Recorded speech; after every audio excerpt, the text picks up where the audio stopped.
Hello everyone. मेरे साथ में है मनोहर भाई। इन्होंने जैसा कि मल्टीपल एग्जाम्स क्वालिफाई किया है और उसी की सीक्रेट स्ट्रेटजी आप लोगों के साथ में शेयर करने वाले हैं, चाहे वो बुक्स हो, सोर्स हो, सिलेबस हो और कुछ 3-4 पॉइंट हैं जो एक स्टूडेंट की आम डिस्ट्रैक्शन या कहें कि आम प्रॉब्लम होती हैं, उन पे बात करने वाले हैं। तो जैसा कि अगर भाई के बारे में बताएं, इन्होंने यूपीएसआई क्लियर किया हुआ है और उसी के थ्रू अभी एसआई है। और इनकी आज अगर आप लोगों के लिए बताएं तो इनकी श्री राम जन्मभूमि पे इनकी ड्यूटी लगी हुई है। लेकिन श्री राम का कार्य करने के लिए आप लोगों के लिए, यानी कि ये चीज़ बताने के लिए, जैसे कि मैंने बताया था 18 फरवरी को वीडियो आने वाली है, तो उसके लिए इन्होंने टाइम निकाला, उसके लिए बहुत बहुत धन्यवाद। और इसके अलावा अगर देखें तो इन्होंने सीपीओएसआई के थ्रू बीएसएफ एसआई और multiple exams like CRPF, UP police का, एसएससी जीडी का, ये सब एग्जाम्स भी निकाले हैं। तो कोई एक पर्सन अगर इतने सारे एग्जाम्स क्वालिफाई करता है, उसकी कुछ तो सीक्रेट स्ट्रेटजी होंगी। और जहाँ तक पर्सनल लेवल पर मैं भाई को जानता हूँ, इनकी स्ट्रेटजी एग्जाम को लेकर बहुत ही अच्छी होती हैं।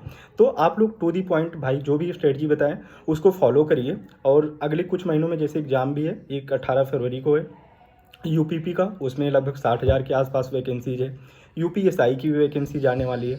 तो इन सब को लेके आपकी क्या एक रणनीति हो अगले कुछ महीनों के लिए, जिससे 2024 में एक सीट के साथ में सिलेक्शन आपका हो और आपके सपने पूरे हों। तो उसको लेके मैं भाई से एक एक करके क्वेश्चंस पूछूंगा। उसमें कुछ क्वेश्चंस जो मेरे पास में पिछले डिफरेंट प्लेटफॉर्म से जो भी क्वेश्चंस आए हैं, वो मैथ को लेके आए हैं कि मैथ की ऐसी क्या स्ट्रेटजी हो जिससे हम करें और मेरा अच्छे से उसमें मार्क्स आ जाए। जीएस को लेकर है कैसे और कहाँ से करें। रीजनिंग की क्या एक अच्छी रणनीति हो। हिंदी को स्पेशली कहाँ से कवर करें। और इसके साथ में कुछ क्वेश्चंस ऐसे भी हैं जैसे पढ़ने का मन नहीं करता है तो कैसे करें, तो ये भी है। इतने कम समय में कैसे निकालें, तो जैसे कभी कुछ टाइम पहले इतनी सारी वैकेंसीज आई तो बहुत सारे लोग हैं जो एग्ज़ाम छोड़ भी चुके हैं, वो भी लग गए हैं। तो उनके लिए और भी कुछ क्वेश्चंस हैं जो हम लोग एक एक करके डिस्कस करेंगे। तो अब जो है मैं आप लोगों के सामने मनोहर भाई से ही बात करता हूँ और एक एक क्वेश्चंस पे वो डिस्कस करेंगे। तो सबसे पहले बात करने के पहले मनोहर भाई आप अपने बारे में कुछ बता दीजिए, जैसा कि लोग जानना भी चाह रहे होंगे आपके आपके मुख से। तो आप अपने बारे में कुछ बताइए। Good morning to all of you. जैसा कि सत्यम भाई ने ऑलरेडी आपको बता दिया होगा, फिर भी अपने बारे में थोड़ा बहुत बता दे रहा हूँ। मैं यूपी पुलिस का सब इंस्पेक्टर राम मनोहर पटेल आप सबके सामने हूँ। इसके पहले मैंने इलाहाबाद यूनिवर्सिटी से ग्रेजुएशन कंप्लीट किया था और सत्यम भाई मेरा क्लासमेट हैं, हम दोनों एक साथ रहे। फ़िलहाल तो मैंने यूपीएसआई का एग्ज़ाम क्रैक करके यूपीएसआई की जॉब कर रहा हूँ। इसके पहले मैंने सीपीएसआई के through BSF SI, SSC GD और कई सारे एग्ज़ाम यूपी कांस्टेबल का, मतलब कई सारे एग्ज़ाम मैंने क्रैक किए हैं। ये इतने सारे एग्ज़ाम निकालने के लिए मैंने कौन सी स्ट्रेटजी का फॉलो किया, कौन सी बुक्स पढ़ी, क्या क्या मैंने किया, क्या नहीं किया, कैसे किया और इतने कम समय कैसे हो जाता है, जी तो इन सब विषय में मैं आपको बताऊंगा। और मुझे उम्मीद है कि जो मेरी स्ट्रेटजी है अगर आप लोग फॉलो करेंगे तो ज़रूर आप लोगों के काम आएगी। थैंक यू भाई। तो अब हम लोग जो है एक एक करके क्वेश्चंस पे बात करते हैं। तो सबसे पहले मैथ को लेके क्या स्ट्रेटजी की जाए, अगर इसके साथ में आप थोड़ा सा अगर सिलेबस भी लोगों को बता दें तो वो भी अच्छा होगा। तो मैथ की क्या स्ट्रेटजी लोग लेकर चलें। हाँ बिल्कुल, ये बात बिल्कुल सही कही कि देखो, स्ट्रेटजी फॉलो करने से पहले, किसी भी एग्ज़ाम में प्रिपेयर होने से पहले, अपियर होने से पहले हमको क्या होता है उसके बारे में जान लेना ज़रूरी होता है कि उसमें क्या क्या आता है, क्या नहीं आता है। मैथ की स्ट्रेटजी भी मैं बताऊंगा, लेकिन उससे पहले मैं आपको थोड़ा सिलेबस डिस्कस करना जी चाहता जी। हूँ। जैसे यूपीएसआई है या यूपीपी है, इसमें क्या क्या सिलेबस आता है, जैसे आप लोगों को पहले से पता होगा, जो तैयारी कर रहे होंगे वो लड़के सारे लोग क्या हैं इसका। भाई एक इसमें सेकंड चार के लिए चीज़ आती आपको हैं। रोकना चाहता हूँ। जैसे अभी यूपीपी की फरवरी में है और कुछ ही टाइम में यूपीएसआई की भी वैकेंसी जाने वाली है। तो आप कुछ ऐसी बुक्स या ऐसे सोर्सेज को बताइएगा जिससे हाँ, दोनों में लोगों की तो हेल्प हो मैं वही सके। चीज़ या बता रहा हूँ कि मैं आप लोगों को वही चीज़ बताऊँगा जो यूपीपी कांस्टेबल के लिए और यूपीएसआई दोनों के लिए एक साथ काम जी आ जाए।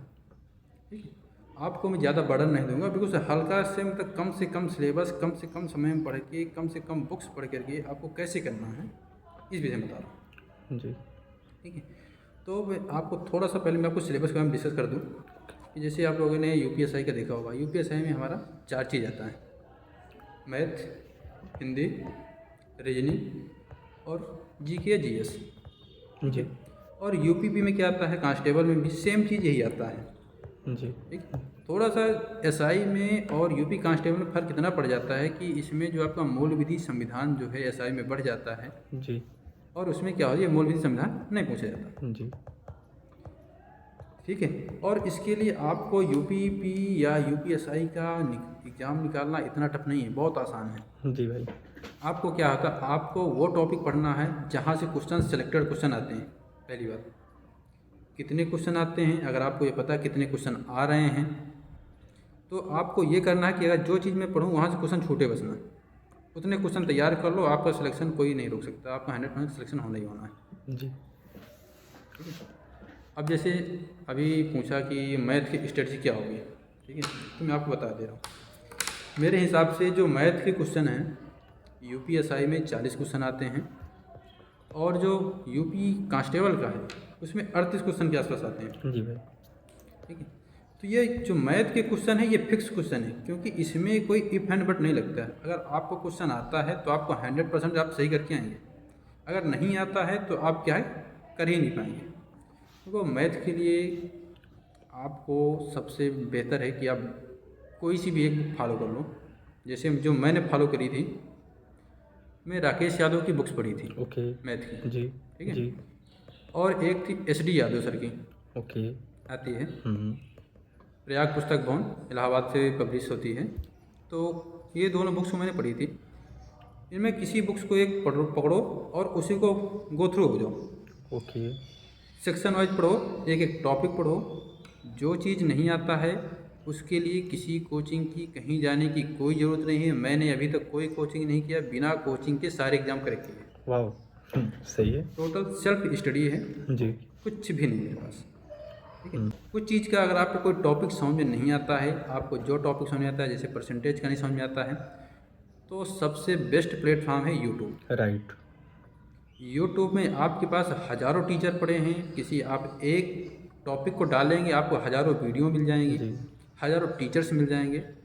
और यूट्यूब में जो भी वीडियो अपलोड करता है वो अपना बेस्ट से बेस्ट परफॉर्मेंस देने के उद्देश्य से ही डालता है कि मैं बच्चों को अपना ज़्यादा से ज़्यादा उस तक पहुंचा सकूं, उसको समझा सकूं। जी ठीक, तो ये चीज़ें क्या हैं, आप यूट्यूब से सर्च कर सकते हैं। जी। Thank you. तो यूट्यूब से पढ़ लीजिए मैथ को। ओके भाई। अभी किस किस टीचर का है, जैसे मैंने किस टीचर का पढ़ा था, उसमें से मैंने तो 2019 में मैंने तैयारी करी थी मैथ को। उसके बाद से तो मैंने बुक्स किसी टीचर को फॉलो नहीं किया। यूट्यूब से 2019 में पढ़ाई करी थी, तो एक पुनीत चौधरी सर थे। ओके। जैसे किसी का अलजेब्रा, किसी का जिसका टीचर देखो आपके लिए वो बेहतर है ना, जो आपको समझा जो दे। आपको समझा सके, अपना ज्ञान तुम तक पहुंचा सके। राइट। तुम्हें जो चीज़ समझ में आ जाए, जो तुम्हारे काम आ जाए, वो चीज़ तुम्हारे काम की है। और जो चीज़ तुम्हारे समझ में ना आए, वो टीचर कितना भी बेहतर हो, कोई किसी काम का नहीं। एक टॉपिक पढ़िए, एक टॉपिक सर्च करिए, जिस टीचर के समझ में आए जो टॉपिक, उसी टीचर का वो टॉपिक पढ़िए। बाकी ज़रूरी नहीं कि आप किसी एक टीचर का एक टॉपिक अच्छा तो दूसरा टॉपिक उसका अच्छा ही हो। Right right. ये पॉइंट आप लोग नोट कर लीजिए। और जैसे कि ये क्वेश्चन भाई ने अभी क्लियर कर दिया है कि आपको किसी कोचिंग की नीड नहीं है। और ट्रस्ट में भाई ने इतने सारे 5-6 एग्जाम्स निकाले हैं किसी विदाउट एनी कोचिंग। जो भी सोर्सेज हैं इनके यूट्यूब और इनकी खुद की चीज़ें हैं। तो यहाँ पे एक चीज़ तो क्लियर हो गया कि अगला जो एक क्वेश्चन उसमें था लास्ट में कि क्या विदाउट कोचिंग के भी की जा सकती है, तो भाई ने बता दिया कि हाँ वो चीज़ें की जा सकती हैं। जो भी बुक्स बता रहे हैं उसको करिए, उसके साथ में यूट्यूब का जैसे भाई ने सहारा लिया उसको करिए। ठीक है, अब इसके बाद हम लोग बात करते हैं कि जीएस को आपने कैसे और कहाँ से किया, और उसके बारे में कुछ बताइए। जैसे हाँ, जैसे आगे अब जीएस पे आ जाते हैं। जी। जीएस में फिर से आपको थोड़ा सिलेबस डिस्कस कर देता हूँ। ओके। जीएस में क्या होता है कि आप जाएंगे यूपीएसआई के पेपर में जाइए, ठीक है। तो यूपीएसआई में क्या होता है, आपको जीके, जीएस और जो करंट अफेयर्स होता है, इसके मात्र 16 क्वेश्चन आते हैं। ओके। ठीक है, और आपको मूल विधि संविधान के जो है कितने 24 क्वेश्चन आते हैं। ओके। तो आपका जो मेजर पोर्शन है वो आप मूल विधि संविधान है। ओके। ओके। करंट ये क्या है, 16 क्वेश्चन है। और आपको पता होगा कि ये जो हमारा जीके जीएस है ये एक समंदर है। ठीक है, राइट। समंदर से आप एक लोटा भर पानी निकाल लेंगे तो आप समंदर को इकट्ठा नहीं कर पाएंगे। Right right. तो आपको जीएस पढ़ते जाइए, जितना आप पढ़ेंगे उतना जीएस कम, जितना पढ़ेंगे उतना जीएस आपका कम पड़ता है। और वहीं पर चले जाइए आप यूपी कांस्टेबल में, आपको जीके, जीएस, मूल विधि, संविधान सब कुछ मिला करके वहाँ 38 क्वेश्चन आते हैं। ओके। ठीक, तो मैं आपको लिए सजेस्ट करूँगा कि अगर आपको निकालना है तो सबसे बेहतर जो मैं पढ़ता था, घटना चक्र का करंट अफेयर्स एनुअल ले लो, ओके।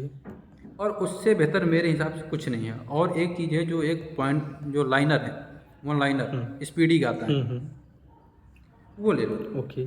इससे बेहतर करंट, और करंट के लिए कुछ नहीं है, जीएस के लिए। ओके। और दूसरा अगर पढ़ना है तो आपका लुसेंट जीके, उसे पढ़ सकते हैं। और यही चीज़ मैंने फॉलो करी है। और इससे ज़्यादा मैंने कोई जीके जीएस में ना मैं किसी यूट्यूब से देखा है, ना मैं कहीं से पढ़ा हूँ। जी भाई। मैं जीएस पे ज़्यादा फोकस भी नहीं करा कि मैं जीएस ज़्यादा से ज़्यादा पढ़ूँ। मैंने सिर्फ और सिर्फ एक घटना चक्र पढ़ी थी और स्पीड ही पढ़ी थी। स्पीडी और उसके साथ में इसके लूशन। अलावा लुसेंट का मैंने पूरा पॉलिटी जितना दे रखा, पूरी पॉलिटी पढ़ी थी। ठीक है। और जो मूल विधि संविधान की कोई सी भी एक छोटी सी बुक ले लो, बहुत सारी घटना चक्र की आती है, मूल विधि संविधान आती है, उसको ले लो, उसको पढ़ डालो। जी। आपका अगर यूपीएसआई क्रैक करना है तो आपको मूल विधि संविधान और पॉलिटी, ये दो चीज़ पे ही फोकस करना है। ओके भाई। अगर आप ये दो चीज़ फोकस कर लोगे तो किसी माई का लाल अभी तक आया नहीं है जो आपको रोक सके राइट। एग्जाम निकालने से। हाँ राइट। ओके भाई। तो और जीएस के लिए जीएस के लिए अगर आप यूट्यूब का सहारा लेते हैं तो मेरे हिसाब से वो टाइम वेस्ट किसी और कुछ हो नहीं सकता। जी जी भाई। तो ये बात आप लोग अपने माइंड में रखिएगा कि कभी कभी होता है ना कि किसी चीज़ के लिए हमको कितना एफर्ट देना है, ठीक है। तो उसी के अकॉर्डिंग अगर एफर्ट देंगे तो कम टाइम में आप लोग निकल सकते हैं, राइट। कम टाइम में आप लोग अपने एग्जाम को निकाल सकते हैं। तो यही करिएगा, टू दी पॉइंट जो भी भाई ने बताया है। यूपीपी यूपीएसआई के लिए इतना ज़्यादा नहीं है कि आप जीएस के टॉपिक देखे जा रहे हो, किसी के 70 वीडियो सिर्फ हिस्ट्री पे, ज्योग्राफी, पॉलिटी, इकॉनमी, इन्हीं सब पे। इतनी मेहनत करने की नीड नहीं है। आप कोई यूपीएससी या यूपीपीसीएस की प्रिपरेशन के लिए जीएस नहीं प्रिपेयर कर रहे हो। तो भाई ने जो बोला कि घटना चक्र, वन लाइनर और लूसेंट, इन सब को लेके आप लोग अपनी स्ट्रेटजी बनाइए सभी को, और अपना एग्जाम क्वालिफाई करिए, फिर उसके बाद आप लोग देखिएगा, ठीक है। अब इसके बाद हम लोग बात करते हैं अगली, जो रीजनिंग को लेकर है। भाई बहुत सारी क्वेरीज हैं रीजनिंग को, तो इसको कैसे कंप्लीट किया जाए। रीजनिंग, ये भी क्वेश्चन बहुत अच्छा है, जैसे सिलेबस में भी है। और रीजनिंग के लिए ज़्यादा मेहनत करने की, किसी में ज़्यादा मेहनत करने की जरूरत नहीं है। रीजनिंग के लिए भी बता दे रहा हूँ। जैसे रीजनिंग में क्या है, आप चले जाओ यूपीएसआई में। यूपीएसआई में क्वेश्चन फिक्स है, कितने 40 क्वेश्चन आने हैं, ठीक है जी और उसमें चले जाएंगे यूपी कांस्टेबल में, उसमें 37 क्वेश्चन आते हैं, जी। ठीक है। तो आपका जो एक जो मेजर सिलेक्शन पोर्शन होता है ना, रीजनिंग भी एक अहम रोल प्ले करता है इसमें, राइट। तो रीजनिंग के लिए कोई सी भी एक बुक ले लो जो आपको समझ में आ जाए। हालांकि मैंने लिया था विजय शंकर श्रीवास्तव की एक बुक आती है रीजनिंग की, ओके। और एक आती है मास्टर माइंड। ओके। मैंने ये दोनों बुक को ले रखी थी और इन्हीं दो बुक्स को ही मैंने पढ़ा है। ओके। इसमें से कुछ पोर्शन होते हैं, जैसे ब्लड रिलेशन का हो गया, सिटिंग अरेंजमेंट हो गया, या फिर क्या होता है पजल हो गया, और एक चीज़ और होता है इनपुट आउटपुट होता है। जैसे यूपीएसआई में इनपुट आउटपुट पूछता है, तो इसके लिए मैंने यूट्यूब का सहारा लिया था। ओके भाई। यूट्यूब का सहारा लेने के लिए मैंने किसका सहारा लिया, तो मैंने क्या है, एक दीपक सर हैं ओके। वाईफाई स्टडी में, जी जी। ठीक है। तो वो दीपक सर की मैंने वीडियोज देखी थी। मुझे जो टॉपिक बुक्स से समझ में नहीं आता, जो चीज़ मुझे लगता है कि बुक्स में मैं समझ नहीं पाऊँगा, मैं उस टॉपिक को ही मैं यूट्यूब में सर्च करता हूँ और उसमें मैं देखता हूँ बेस्ट टीचर क्या है, उसमें से अच्छा से अच्छा किसका मेरे दिमाग में बैठा जा रहा है, मैं किसका समझ पा रहा हूँ, जो मुझे आसानी से समझा दे, ज़्यादा एफर्ट ना करना पड़े, राइट। उसको फॉलो करो, जी। ठीक। और रीजनिंग के लिए कोचिंग करना, किसी का सहायता लेना, बेकार की चीज़ें हैं। सिर्फ और सिर्फ आप बुक्स पढ़ो और यूट्यूब का सहारा लो, इसके सिवा कुछ नहीं करना। जी भाई। रीजनिंग ऑटोमेटिक आपकी 40। और सबसे बड़ी बात है, आप जितना प्रैक्टिस करेंगे, practice will make you perfect. या राइट। ठीक, जितना आप प्रैक्टिस करेंगे उतना आपको निखार आता जाएगा। आपके अंदर खुद एक सेल्फ कॉन्फिडेंस होता ना, वो ऑटोमेटिक डेवलप हो जाएगा, आप खुद कर सकते हैं उसके बाद। ओके। अब एक और लास्ट में है कि हिंदी को लेके कैसे किया जाए, हिंदी की क्या प्रिपरेशन हो, सिलेबस का ये, फिर कुछ क्वेश्चंस हैं 2-3 हैं जो सिलेबस से हट के हैं, फिर हम लोग उस पर बात कर लेंगे। अच्छा, अब देखिए हिंदी के लिए, हिंदी भी एक बहुत अच्छा टॉपिक है।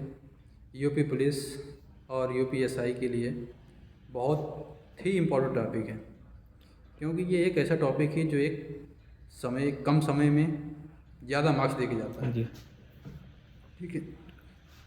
हिंदी में क्या होता है, यूपीएसआई में फिर से आप बैठ जाओ, यूपीएसआई में हिंदी के 40 क्वेश्चन आने हैं। 40 क्वेश्चन का मतलब 100 मार्क्स। ओके ठीक। ओके और उसमें चले जाइएगा यूपी कांस्टेबल में, आपको 37 क्वेश्चन मिल रहे हैं, ओके 37 क्वेश्चन।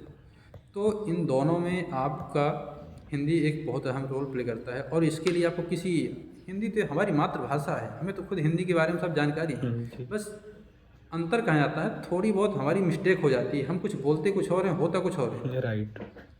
हमारी जो खुद एक माइनर मिस्टेक होती है, हमें अगर माइनर मिस्टेक को अगर हम सही कर लें तो मेरे हिसाब से कि हिंदी बिल्कुल से छोटा सा एक वो है, बहुत छोटा टॉपिक है। जी और इसके लिए क्या करना है, एक बुक आती है लुसेंट हिंदी की बुक आती है। ओके ठीक। जी उसको पढ़ सकते हैं आप। और एक आती है आदित्य पब्लिकेशन की एक बुक आती है हिंदी। ठीक है। ओके तो आप इसको ले सकते हैं। इसके सिवा मैंने कोई दूसरी बुक नहीं पढ़ी है, ना मुझे किसी दूसरी बुक के बारे में जानकारी भी है। तो ये दो बुक पढ़ना है, ये पर्याप्त है आपके लिए। और यूपीपी यूपीएसआई के लिए, और कोई सा भी एग्ज़ाम हो जिसमें हिंदी टॉपिक आता होगा, हाँ हाँ उसमें ये दोनों बुक पर्याप्त हैं। ओके बस इससे सिवा कुछ नहीं पढ़ना है। किसी यूट्यूब का कोई सहारा नहीं, किसी टीचर का कोई सहारा नहीं। टीचर आपको क्या बता देगा, ज़्यादा ज़्यादा आपको क्या बताएगा भाई, वो होते हैं ना, आपको शार्ट रटिंग बता देगा, रटने का तरीका बता देगा, आपको रटना नहीं है, राइट राइट आपको समझना है। जी बस आप समझ गए तो आपकी हिंदी बहुत आसान होगी तुरंत। तो ये तो हो गया यूपीएसआई की स्ट्रेटजी की बात। तो 3-4 क्वेश्चंस और हैं, उन पे हम लोग प्रैक्टिस करेंगे।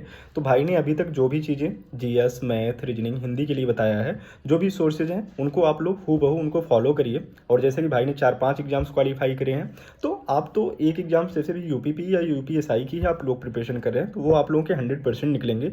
बस उसको टू दी पॉइंट फॉलो करते जाइए। इसीलिए यहाँ पे मैंने भाई पे कोई रोक टोक नहीं लगाया था कि आपको ये चीज़ नहीं बोलना है, यूट्यूब का नाम नहीं लेना है या कोचिंग का नाम नहीं लेना है, ये सब कोई चीज़ यहाँ पे रोक टोक नहीं है।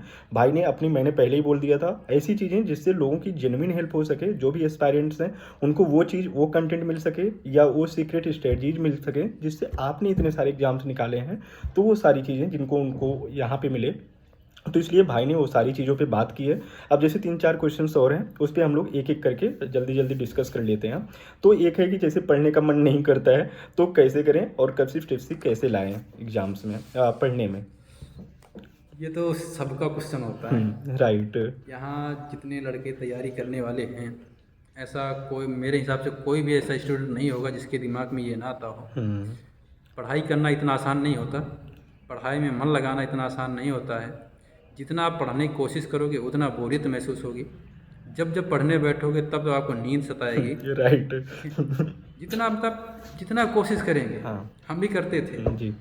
हमने भी ये फेस किया है, ऐसी बात नहीं है। हम भी जब पढ़ने बैठते थे तो ये क्या होता था, ऑटोमेटिक नींद आती है, इतना तेज नींद आती है यार, कहाँ किस दुनिया में जा रहे हैं, कब तक पढ़ना है, कब नौकरी लगेगी, कब माँ बाप का सपना साकार होगा। राइट भाई।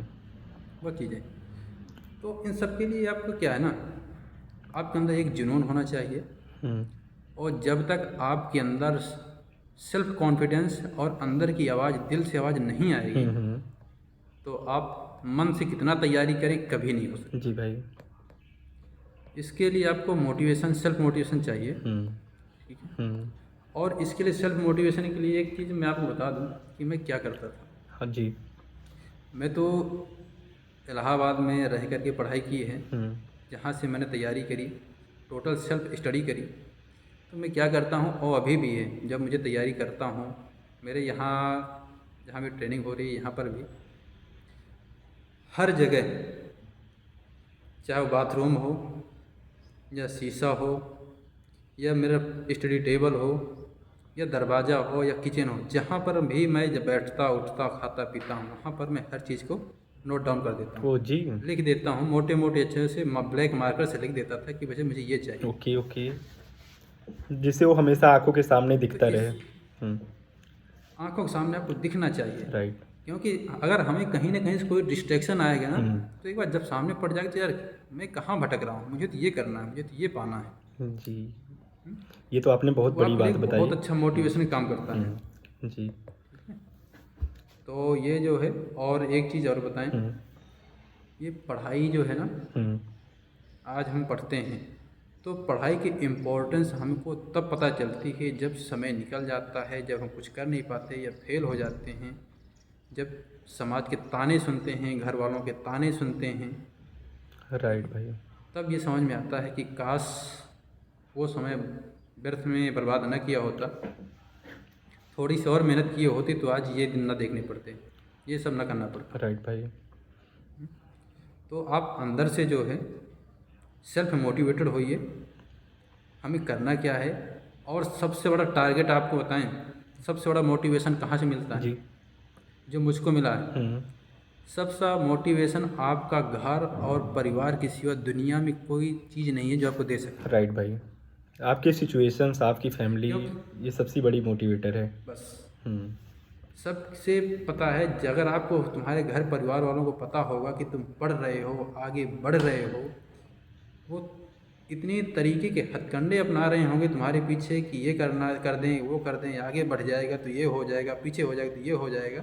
हम्म। तो आपको वो डिस्ट्रैक्शन करते हैं, लेकिन उस डिस्ट्रैक्शन को जो है अपनी ताकत बना लो। ओके भाई। उन्हें जवाब बाद में दे देना, पहले अपनी नौकरी जी पालो। भाई। और एक क्वेश्चन ये भी है कि इतने कम समय में, जैसे कुछ लोगों का है कि पिछले कुछ टाइम से लगे हुए हैं और एग्ज़ाम की डेट भी आ गई यूपीपी की, या कुछ टाइम में यूपीएसआई की भी आ जाएगी। इतने कम टाइम में अगर वो कोई एक दो रणनीति ऐसी या कोई एक दो चीज़ आप उनके लिए ऐसे ही बताना चाहें जिससे उनके एग्ज़ाम्स निकल जाएं, तो उस पर अगर कुछ कोई एक दो बातें ऐसी। अच्छा ठीक, और एक चीज़ बताएं आपको। ठीक है, देखो अब आप में जो मेन रणनीति है, जो पढ़ने का तरीका मेरा थोड़ा सा अजीब था। हम्म। हालांकि देखो पढ़ने का क्या है ना, अगर आपको एग्ज़ाम निकालना है, राइट। जैसे अभी 18 फरवरी को क्या है आपका पेपर है यूपीएसआई का, सॉरी यूपी कांस्टेबल का, हम्म। और बहुत जल्दी यूपीएसआई की वैकेंसी आने वाली है, उसका भी एग्ज़ाम होने वाला है। ठीक, जी। तो इसके लिए आपको कम से कम समय की बात करें, आप जैसे लोग कहते हैं ना कि मैं 8 घंटे पढ़ाई करूं या 10 घंटे पढ़ाई करूं या 20 घंटे पढ़ाई करूं, ठीक है, हम्म। ये चीज़ें नहीं। आपके अंदर कब तक का मन कर रहा है, जब तक आपके समझ में आ जाए तब तक आप लगे रहो। ओके भाई। जो चीज़ आपको, और एक चीज़ मैं बताऊं, मेरा जो पढ़ने का तरीका है, जैसे होता है ना, जैसे मैं आज पढ़ रहा हूँ रीजनिंग का पहला चैप्टर ब्लड एंड रिलेशन पढ़ रहा हूँ, ठीक है।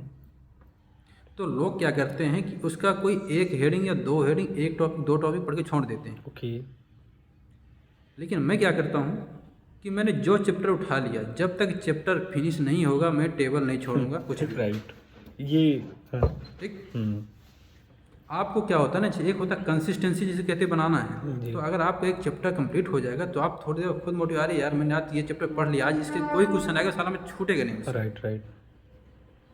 ठीक, अगर आप तुम एक टॉपिक पढ़ोगे तो अगले दिन जब तुम पढ़ने बैठोगे तो क्या होगा, पहले का पुराना तुम्हें रिवाइज करना पड़ेगा, देन अगला पढ़ोगे। ओके। राइट। इसमें तुम्हारा डबल टाइम का वेस्ट होता है। ओके। और रही बात, मैंने यूपीएसआई मतलब यूपी कांस्टेबल भी था, यूपी कांस्टेबल की नौकरी करते हुए यूपीएसआई की तैयारी कर पाना, या कोई एक नौकरी करते हुए दूसरी नौकरी की तैयारी करना बहुत टफ हो जाता है। राइट भाई। ठीक है, फिर भी मैंने, मेरा रिकॉर्ड था कि मैंने मात्र 16 दिन पढ़ाई की है अच्छे से। ओके। जी। 16 दिन बाद मैंने यूपीएसआई पा गया। वाओ। ठीक, जी। तो आपको ये चीज़ें जो हैं आप भी फॉलो करिए। तो आप जैसे पढ़ने का टाइम है, आप पढ़िए कम से कम 8 से 10 घंटे, मैं समय कहता हूँ कि 8 से 10 घंटे दीजिए। एक दिन में आपको 2 टॉपिक पढ़ना है। राइट। कोई आप पढ़ लीजिए, एक मैथ का टॉपिक ले लीजिए, आप रीजनिंग का टॉपिक ले लीजिए। फिर एक दिन क्या करिए, और पढ़ने का एक तरीका और बताएं। जैसे कोई मैथ हो गई, रीजनिंग हो गई, हिंदी हो गई और जीएस हो गई। जैसे मैथ क्या होता है, थोड़ा बोरिंग सब्जेक्ट है। जीएस क्या है, बोरिंग सब्जेक्ट है। रीजनिंग क्या है, थोड़ा इंटरेस्टिंग सब्जेक्ट है। Right. हिंदी इंटरेस्टिंग सब्जेक्ट है। ठीक, तो अल्टरनेट रखिए एक के बाद एक। Okay okay. जैसे आप मैथ पढ़िए 2 घंटे, ठीक है, उसके बाद आप क्या लग लीजिए, रीजनिंग लग लीजिए, ताकि आपको जो बोरिंग जो महसूस हुई है ना, वो आपको 1-1.5 घंटे में आपकी बोरियत निकल जाए, आपको थोड़ा इंटरेस्ट पैदा हो उसमें। ओके भाई। आपको इंटरेस्ट जगाना है, ठीक। तो 1-1.5 घंटे आप रीजनिंग लगाएंगे, रीजनिंग आपकी क्या होगी, कंप्लीट हो जाएगी। ओके भाई। तो 2 टॉपिक कंप्लीट हो गया। उसके बाद आप जीएस पढ़िए, 1 घंटे 2 घंटे जितना आप बना सकें आप पढ़ लीजिए। जी। उसके बाद क्या है, आप पढ़ लीजिए, ये हिंदी कर लीजिए। तो एक के साथ क्या ना, कहते हैं ना कि तीखा खाने के बाद मीठा खाने से स्वाद बराबर हो जाता है। ठीक, तो ये वही चीज़ इसमें भी लगता है। ओके भाई। पढ़ाई में जी जी। तो थैंक यू भाई इतनी अच्छी अपनी रणनीति लास्ट में बताने के लिए कि आप कैसे इसको करते थे। तो भाई की अगर रणनीति से अगर मैं बात करूं तो अगर जो लास्ट की इन्होंने 2-3 चीज़ों का रिप्लाई दिए हैं और एक ये भी था कि रिवीजन एंड ऑल ये कैसे पढ़ाई करें, इन्होंने बता ही दिया सारी चीज़ें, तो वो सब चीज़ें क्लियर हो गई हैं। लास्ट में एक ही चीज़ बोलूँगा जो मैंने इनसे निकाल पाया है, आपके अंदर वो हंगर होनी चाहिए। जैसे हंगर इन्होंने 2 चीज़ों से आप रिलेट कर सकते हैं। पहली, इन्होंने हर एक जगह अपने गोल को लगा दिया था, जहाँ भी जाते थे वो चीज़ उनको दिखाई देता था, तो उसके लिए वो एफर्ट करते थे। दूसरी जो इन्होंने बोला कि जब तक मैं टेबल से तब तक नहीं उठूंगा जब तक मैं वो चैप्टर्स अच्छे से पढ़ नहीं लूँगा। घंटे मैटर नहीं करते हैं, कब से कब आप बैठे हो ये मैटर नहीं करता है, आपका वो टॉपिक कंप्लीट हो जाए ये मैटर करता है। और लास्ट में एक ही चीज़ बोलूँगा कि जैसे वो लाइन है ना कि if you don't help you to help yourself, nobody in the world can help you to help yourself, right. तो आपको अपनी हेल्प खुद यस। ही जब तक आप नहीं करोगे, भाई ने जितना भी बोला सेल्फ स्टडी से आप लोग निकाल सकते हो, कोचिंग की नीड नहीं है, तो आप लोग सबसे पहले अपनी हेल्प कीजिए। अपनी हेल्प के लिए जो भाई ने सोर्सेज बताए हैं उन सोर्सेज को फॉलो करिए। यूट्यूब पे जो भी टॉपिक्स में प्रॉब्लम है, जैसा कि भाई ने बोला, आप वो चीज़ यूट्यूब पे डालो, वहाँ से उसको एक छोटा सा वीडियो देख लो, जो भी चीज़ आपको समझ में आ जाए, ठीक है। अच्छा टीचर वही है जो आपको समझा सके, वो अच्छा टीचर नहीं पता लगे कि नाम बहुत बड़े हैं, पता लगा कि आप उसमें पढ़ रहे हो समझ में कुछ नहीं आ रहा है। तो अगर एक छोटा सा टीचर या छोटा सा बच्चा भी अगर आपको अच्छे से समझा दे रहा है तो वही सबसे बेस्ट टीचर है आपकी नज़रों में, ठीक है। तो आप लोग वो करिए। बाकी आपको आपके आने वाले एग्जाम्स के लिए बहुत सारी शुभकामनाएं। और लास्ट में भाई अगर आप कुछ बोलना चाहें लोगों के लिए तो बोल दीजिए, उसके साथ में हम लोग वीडियो को समाप्त करते हैं। देखो मैं एक दो टॉपिक और थोड़ा जी बोलना जी बोल दूँ, जी बोलिए। बता दूँ। जैसे एक चीज़ बता दें, लोगों को एक चीज़ लगता है कि हम स्टडी जो है ज़्यादातर सोशल मीडिया से पढ़ाई करते हैं। राइट। सोशल मीडिया से जब तक के लिए आपके देखो 1 महीने का समय है। हम्म आज आपकी 17 तारीख हो गई, 18 फरवरी को आपको एग्ज़ाम है। मुश्किल आपको 30 दिन का समय मिल रहा है, हम्म ठीक है। हम्म और इस 30 दिन के लिए आप सोशल मीडिया से, फेसबुक, इंस्टाग्राम, ट्विटर जो भी आप इस्तेमाल करते हैं सबसे आप दूरियां बना लो। राइट। और लास्ट 30 दिन के लिए मैं आपको सिर्फ एक ही बात बोलूँगा, ये एग्ज़ाम या तो जाने दो या फिर जान लगा दो। राइट भाई। जी। अगर इतना आप करेंगे। और एक चीज़ ये है, देखो कोई भी सिलेक्शन लेने से पहले लोगों के मन में एक चीज़ और आती है कि ये वैकेंसी है, इतने पोस्ट हैं, हमारा होगा कि नहीं होगा, इतने लाख फॉर्म पड़ गए हैं। ये बहुत बार लोगों को क्वेश्चन मुझसे पूछते हैं, मेरे दोस्त भी हैं बहुत सारी तैयारी करके वही पूछते हैं कि 60,000 वैकेंसी हैं, 23 लाख 24 लाख फॉर्म पड़ गए हैं, कैसे सिलेक्शन होगा। राइट। अरे मेरे भाई, आपको सिर्फ एक सीट चाहिए। जी जी। 60,000 सीटों में आपको सोना नहीं है। राइट। आपको सिर्फ एक सीट के लिए संघर्ष करना है, एक सीट के लिए लड़ाई लड़ना है। जी भाई। आप एक सीट ले लो, और क्या। बाकी जाने दो। जी। ठीक है। ओके। तो यही आप लग जाइए बिल्कुल। आप अपने अंदर आत्मविश्वास पैदा करिए। जी भाई, थैंक यू सो मच। और मेरी सारे शुभकामनाएं आप सबके साथ हैं। ओके भाई, तो थैंक यू सो मच आपका इतना अच्छे से इतना सारी चीज़ें टू द पॉइंट उसको एक्सप्लेन करने के लिए, सारी चीज़ों पे बात करने के लिए। तो आपका लास्ट में भाई सबसे बहुत बहुत धन्यवाद। और ये चीज़ें जो लोग इसको लेके पढ़ेंगे अपना या ये स्ट्रेटजी फॉलो करेंगे, कल को उनका सिलेक्शन होगा, ये आपके लिए सबसे बड़ी चीज़ें होंगी। और आपको आपके आने वाले फ्यूचर के लिए बहुत ढेर सारी शुभकामनाएं। और मैं उम्मीद करता हूं जैसे आपने यूपीपी से अपना सफ़र, एक कहते हैं ना कि फर्श से अर्श तक का जो आप जारी कर रहे हैं, आने वाले फ्यूचर में मुझे इतना भी पता है आप आगे आईपीएस की पोस्ट पर भी आएंगे। आपको आपके फ्यूचर के लिए बहुत ढेर सारी शुभकामनाएं भाई। थैंक यू भाई। और सभी दर्शकों को भी मेरा बहुत बहुत शुभाशीष और बहुत बहुत